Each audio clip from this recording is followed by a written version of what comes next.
जय हिंद। इस वीडियो में हम लोग जानेंगे जो हमारा क्लास 9 के फर्स्ट चैप्टर है और वो भी हिंदी मीडियम से संख्या पद्धति। तो इस वीडियो में हम लोग संख्या पद्धति के इंट्रोडक्शन के बारे में जानेंगे, यानी उसका बेसिक क्लास कि आखिर संख्या पद्धति हम लोग पढ़ते क्यों हैं, यानी इसकी ज़रूरत क्यों है और इसमें कैसी कैसी संख्या हम लोग पढ़ेंगे और किस किस टाइप के यूज आएंगे। तो चलिए एक एक करके अब हम क्या करते हैं, शुरू करते हैं इसे और आपको जो है पूरी तरीके से समझाता हुआ चलूंगा। देखिए, अगर संख्या के बारे में बात हो तो पहली संख्या हमारी जो जिंदगी में हम पढ़े हैं अपने, वो पढ़े हैं आप गिनती के लिए। बचपन भी आप पढ़े होंगे तो गिनती के लिए। तो गिनती की संख्या जो है बचपन में पढ़े हैं आप, उसे हम लोग बोलते हैं प्रकृत संख्या। ठीक है, हम लोग क्या करते थे जिंदगी में, जो बचपन में, माफ करिए, जो बचपन में पढ़ते हैं उसे बोलते हैं प्रकृत संख्या। और क्या करेंगे हम, मान लीजिए प्रकृत संख्या का एक थैला है, माने झोला है, और इस झोला में हम एगो डाल देंगे जीरो, डाल दिए, और अगर इसमें हम जीरो डाल देते हैं तो क्या बन जाता है, पूर्ण संख्या। पूर्ण मतलब पूरा के पहले जीरो आ गया है। ठीक, ये ध्यान रखिएगा। और फिर इसी से निकल कर आता है सम संख्या, विषम संख्या, भाज्य संख्या, भाज्य संख्या, और कुछ नहीं होता है और सारे चीज यही होते हैं। तो चलिए क्या करके हम क्या करते हैं समझते हैं। देखिए, हमारा फर्स्ट जो टॉपिक होगा प्रकृत संख्या। प्रकृत संख्या, इसे हम लोग इंग्लिश में बोलते हैं नेचुरल नंबर। आप अब पढ़िएगा तो आपके आगे बुक में आएंगे इसे कैपिटल एन से दर्शाने के लिए। जैसे मेरा नाम अमित है तो मैं अपने नाम के आगे जब साइन करता हूँ, देखिए मैं कहीं पे साइन करता हूँ तो ए करता हूँ और उसके बाद जो फलाना हो चिमकाना हो लिख दीजिए, यानी जो हमारा मेन है ए है। तो इसीलिए नेचुरल नंबर है, तो इसलिए हम लोग इसे एन से डिनोट करते हैं। तो अगर आप इसका परिभाषा लिखना चाहते हैं तो मैं आपको बोल देता हूं, आप लोग नोट कर लीजिए। हो सके तो पेन और पेंसिल पेपर लेकर बैठिए और बुक खोलकर सामने 9th क्लास का। तो देखिए, प्रकृत संख्या वैसी संख्या जिससे हम किसी वस्तु को गिन सकते हैं। वस्तु यानी क्या हो गए, हम भी हो गए। मान लीजिए हम जीव हैं लेकिन अपने आप को एक ऑब्जेक्ट मानकर चलिए, तो आप गिन सकते हैं। जैसे मैं यहाँ पे अगर गिनना चाहूँ तो देखिए, हम बोल देंगे कि बताइए आप यहाँ पे हमने कितने शब्द लिखे हैं, तो आप गिन रहे हैं 1 2। तो जो आपका 1 2 हो गया, ये आपका क्या हो गया, संख्या। और जब आप गिनने के लिए इसे यूज करिएगा तो आप इसे क्या बोलते हैं, प्रकृत संख्या। देखिए, इसका एग्जाम्पल क्या होगा, 1 2 3 4, ये कभी भी खत्म नहीं होता है। आप ये पॉइंट ध्यान में रखिए। देखिए, पहला इसका पॉइंट होता है यह अनंत होता है, अनंत होता है। देखिए, अनंत के हम लोग जानते हैं कैसे दर्शाते हैं, जरा गौर से देखिएगा। ये 8 जो है ना बेचारा चीता पर लेट गया है। ये 8 जो है चीता पर क्या हो गया है, लेट गया है। इसे थोड़ा और साफ से लिखते हैं तो आप कंफ्यूज हो जाइएगा। देखिए, आपको 8 ऐसा आता है ना लिखने, इसी को क्या करिए यहाँ पे लेटा दीजिए, और हम लोग लेटा दिए, इसी को क्या बोलेंगे, अनंत। तो अनंत का मतलब होता है किसी चीज का खत्म न होना, यानी उसका अंत न होना। जैसे मान लीजिए हम सांस ले रहे हैं तो हमको अभी तक, जब तक जिंदा है तब तक ये अनंत है। कितनी बार ले रहे हैं कोई कैलकुलेशन नहीं है। अगर करना चाहते हैं तो आपको बहुत खर्च आएगी, हो सकती है। ठीक है, जैसे आप देख लीजिए, आप एक टॉर्च चलाइए, ठीक है, उसका आपको पता नहीं चलेगा कि कहाँ पे खत्म हुआ है। इसलिए हम लोग इसे क्या करते हैं, एक मान लेते हैं, ठीक, और कुछ नहीं करते हैं। और नेक्स्ट इसमें जो टॉपिक होता है हमारा, देखिए पहला तो हमारा हो गया यह अनंत होता है, और दूसरा होता है इसे हम लोग गिनने के लिए यूज करते हैं। किसके लिए, गिनने के लिए किसी भी चीज को। और इसे डिनोट कैसे करते हैं, वो भाई दर्शाते हैं एन से। देखिए मैंने यहाँ पे लिख दिया है। तो उम्मीद है आप लोग समझ गए होंगे प्रकृत संख्या। और आगे अब हम लोग जानते हैं पूर्ण संख्या के बारे में, क्या होता है क्या नहीं। देखिए, दूसरा पूर्ण संख्या। देखिए, पूर्ण संख्या कुछ ना होता है, एक मैया है ना आपके घर में, यानी छोटी बच्ची, वो पहले एक बचपन में बैंक रखती थी छोटा सा, उसमें 1 2 3 4 5 के सिक्का इस टाइप से डालती थी। अब ना 10 के आ गया है, पहले की हम बात कर रहे हैं। तो हम लोग तो ऐसा ही डाले थे, आप डाले हो या नहीं। तो देखिए, आप क्या करिए, उस सब सिक्का के पहले देखिए हम वो बना लिए बॉक्स, ठीक है, मान लीजिए पिगी बैंक है, इसे बोलते हैं क्या हो, पिगी बैंक। यहाँ से डालने वाला ही जगह है। हम यहाँ पे डाल रहे हैं 1 रुपया के, 2 रुपया के, 5 रुपया के, और अब तो हो गया है 10 रुपया, डाल दीजिए। ठीक है, अब क्या करेंगे, हम लाएंगे वो इतना बड़ा 0 के रुपया, मान लीजिए कहीं बन गया है 0 के सिक्का, ला के यहाँ पे डाल देंगे। और जब डाल देंगे ना, अब हम प्रकृत संख्या ना रह गए हैं, अभी 0 हो गया, इसमें तो पूर्ण संख्या हो गया। और पूर्ण संख्या क्या होते हैं आप अनुमान लगा सकते हैं। देखिए, आप इसे गिनती नहीं कर सकते हैं, आप किसी भी चीज को 0 से शुरू नहीं करते हैं। जब भी चालू करिएगा तो 1 2 3 4 5 6 इसी टाइप से। देखिए, अगर आपको हम 1 दे दें, मान लीजिए हम आपको एक गोल बनाते हैं 1 2 3, और बोले कि आप इसे प्रकृत संख्या द्वारा गिनिए और पूर्ण संख्या द्वारा गिनिए, और इसको क्या करिए कि 5 आदमी है, 5 में बांटिए। देखिए 5 आदमी यहाँ पर खड़ा है, ठीक है, हो गया ना। प्रकृत संख्या से हम लोग गिनते हैं तो कितना होता है, 1 2 3 4 5, ठीक है, तो पांचों के 1 मिल जाएगा। और जब पूर्ण संख्या से चलेंगे तो पहले लीजिएगा 0, फिर 1 2 3 4, अभी 5वां बेचारा रह जाएगा उपास से, कहेगा कि हमारा हिस्सा कहाँ चला गया, ये तो हमारा हिस्सा है ही नहीं, अब दूसरा को दे दिए बुला के हमको। ये अब करेगा मार, तो क्या कहेगा कि ना भाई इससे नहीं गिनाएगा। जब भी गिनतवा प्रकृत संख्या से गिनतवा, ये ध्यान रखिएगा। तो ये आपका हो गया प्रकृत संख्या और पूर्ण संख्या, तो ये दोनों लगभग सेम ही थे। अब इसी पे जो डिपेंडेंट है वो है आपका सम और विषम संख्या। तो देखिए, सम संख्या का मतलब क्या होता है, आपको नीचे समझा देते हैं। सम संख्या तो सबको पता होगा, बचपन में रट रट रट रट के पागल हो गए होंगे। सम संख्या का मतलब होता है जो 2 से पूरी तरह भाग लग जाए। नीचे 2 आए, जैसे खड़ा है उसको काट के अलग अलग कर देगा आधा आधा, वह क्या होता है सम संख्या। जैसे ले लीजिए 2 4 6, और हम क्या करेंगे, 2 से भाग देंगे ना, तो या छप से ना काट के 1 बना दिया। ये भी क्या, 1 काट के कितना बना दिया 2, 3, तो 3 काट के कितना बना दिया 2। ओह हाँ ठीक है, 2 से ना भाग देंगे, 2 से देंगे तो कितना हो जाएगा 3, काट के कितना बना दिया, देखिए 2 के आधा 1, 4 के आधा 2, 6 के आधा 3। तो देखिए आप समझ गए होंगे कि कैसे इसे हम लोग करते हैं। यानी सिंपल सा है कि जो संख्या 2 से पूरा पूरा कट जाए वो क्या है, सम संख्या है। और विषम संख्या क्या है भाई, तो उसे भी जरा समझ लेते हैं हम लोग। देखिए विषम संख्या तो और आसान है भाई, जो 2 से पूरा पूरा ना कटे विषम संख्या है।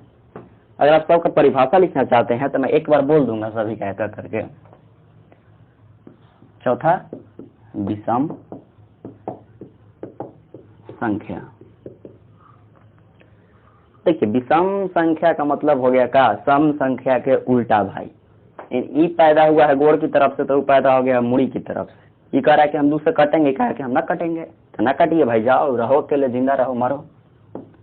तीसरे में क्या हो जाएगा, 1 हो जाएगा, 3 हो जाएगा, 5 हो जाएगा और 7 हो जाएगा। इसी टाइप से बढ़ाते जाइए। तो देखिए ये तो आपको कंफ्यूजन क्लियर हो गया होगा, लेकिन एक बात हमें बताइए, 0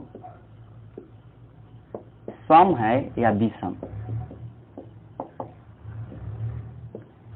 आप लोग हमें अभी बताइए कमेंट में जाके, और मैं आपको जो है वीडियो के लास्ट में बताऊंगा कि 0 सम है या विषम है। तो आप कह सकते हैं कि एक बचपन आप सोचते होंगे कि आप 1 2 टीचर पढ़ा दिए लेकिन 0 के बारे में पढ़ा ही नहीं। मैं आपको बताऊंगा।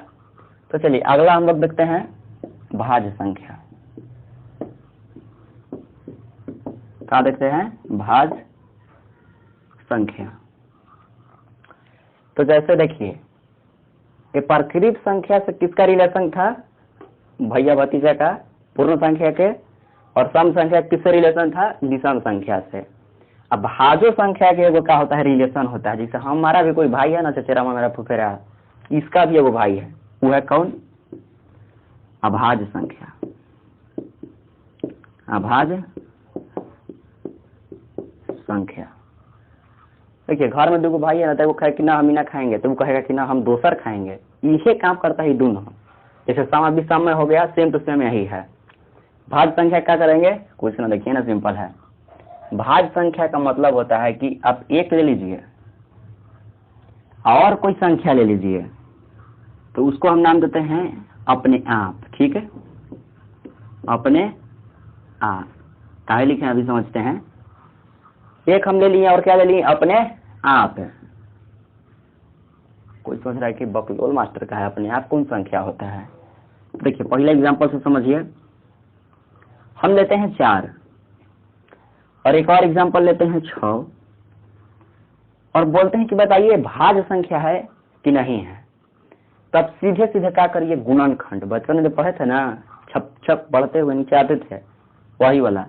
तो 2 से अगर इसमें भाग लगाइए तो कितना मिलेगा हमें, 2 गुने 2, 6 का 2 गुने 3। इस टाइप से आपको क्या मिलता है, गुणनखंड। तो आप 4 के देखिए, हम कहेंगे कि 4 कौन कौन संख्या से कटेगा, तब हाथ उठाकर जोर से कहिएगा कि एगो कटेगा 1 से। 1 से तो सब कटेगा, पूरा दुनिया के जितना नंबर है सब। एगो कटेगा 2 से, तीनों से का कटेगा, 3 से शायद ना कटेगा, लेकिन 4 से कटेगा। 4 से कट गया। अब देखिए 6, तो 6 जो है 1 से कटा, 2 से कटा, 3 से कटा और 6 से कटा। और कोई हो तो हमें बता दीजिए, लेकिन हमें मालूम नहीं है। अब वो अपने आप का मतलब समझिए। हम अब यहाँ पे लिखें 1 और अपने आप। तो जब कोई संख्या खुद यानी कितना हो गया, अपने आप है। देखिए 4 हम लिए है ना, 4 बकलोल अपने आप से कट गया, यानी अपने आप है। 6 है, 6 बकलोल है, अपने आप पे कट गया। तो देखिए ये हो गया अपने आप संख्या का मतलब। और 1 दुनिया के जितना नंबर है ना, 1, इहो पागल, दोनों का हो गया, कट गया। तो कहिए कि ई काहे के लिए, भोज खाने के लिए आए हैं, इहो बताइए क्या है। तो देखिए इसको समझिए। ये 4 के कितना हो गया, 1, 2 और 4। तो 2 का है, देखिए आपको परिभाषा हम बोलते हैं और आप समझ जाइएगा। भाज्य संख्या ऐसी संख्या जो स्वयं अपने आप है और 1 को छोड़कर किसी अन्य संख्या से भाग लग जाए, उसे हम लोग बोलते हैं भाज्य संख्या। ठीक है, देखिए अन्य संख्या से भाग लग गया यानी दूसरा संख्या से, जानते हैं किस तरह के हाल है।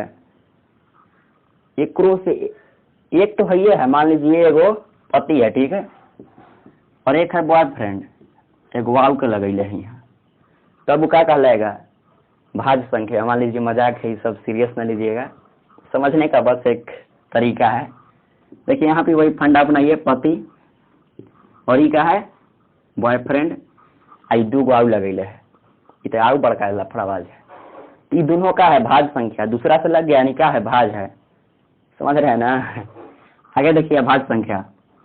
तब भाज्य संख्या से वही फॉर्मूला अपनाएंगे, 1 के और अपने आप के।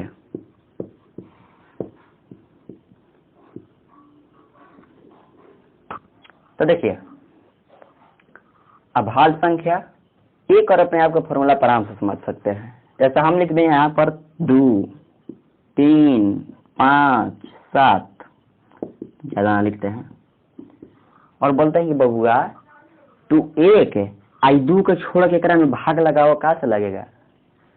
अब तो बबुआ कहें कि चाचा पते न है, क्या करें। तो हम बताते हैं कुछ नहीं करिएगा, वैसा ही लिखिए। ये कहाँ से लगेगा, 1 से 2 से, 3 है तो 1 से 2 से, 5 है तो 1 से और 5 से, 7 है तो 1 और 7 से। तो यही हमें समझना था कि अभाज्य संख्या में 1 और अपने आप से केवल भाग लगता है और किसी से नहीं। दुनिया के जो आइए हमें उनसे क्या मतलब है, हम तो खुद ही शिखर चढ़ते हैं, हमें कंकड़ दिखने से क्या मतलब है। ठीक है, जो काम करते हैं वो करते रहिए, यही काम है इसका भी। दुनिया में कोई भी आ जाओ, हमें कोई लेना है, जितना से लगेंगे उतना ही से लगेंगे। तो देखिए ये तो आप इतना समझ में।